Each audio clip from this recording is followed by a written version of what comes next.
road safety expert from Mobility Engineering, back again for another Q&A.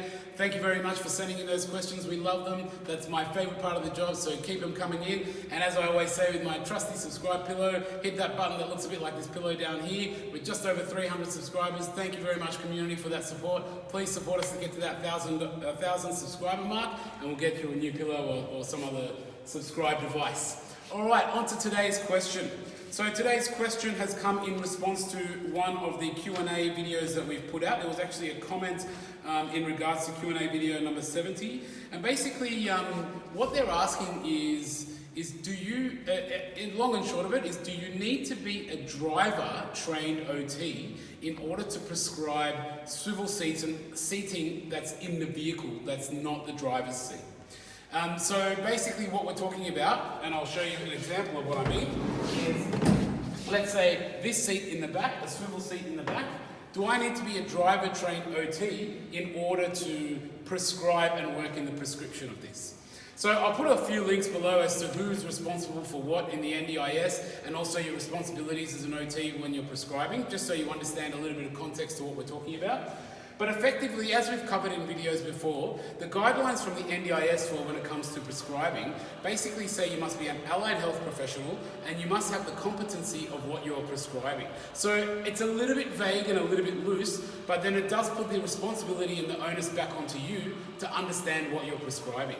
So when we talk about driver-trained OTs, the information is actually kind of very much within the name of the job. Driver-trained OTs. So a driver-trained OT has got a lot of additional skills within this area, and they are working a lot with the drivers, but they are mainly trained to look at the driving environment and a lot around driving controls, driving seating, access and egress out of the driving position, and also the comfort of the area around driving and all the controls and where they're positioned, and there's a whole myriad of things associated with that. I'm not a driver-trained OT, so I actually don't know too much about it. I'm not pretending to be an expert, but I guess the context is we're talking about the driver position.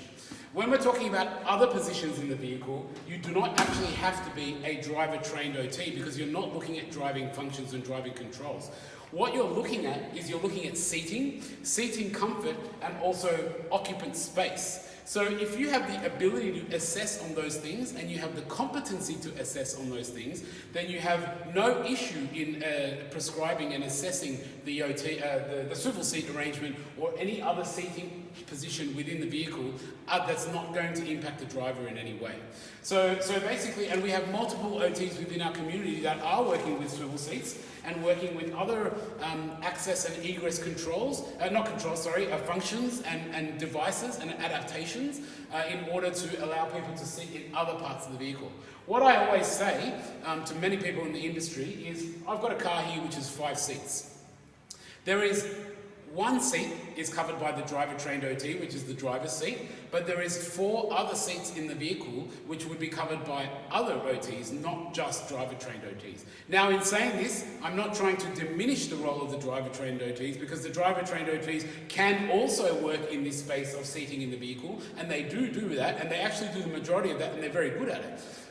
But the thing is that can non-driver trained OTs do it? Yes, they can, as long as they have the competency in seating and also space and access and anything associated with that. So when we're doing our assessments, that's what we need to look at. Otherwise, I think that's about it. So I might just leave that there, and hopefully that answers that question. Thank you very much for sending in those questions. Keep them coming in. We love them. Hit that subscribe button down there. Help us get to that 1,000 subscribers, and we'll see you next time.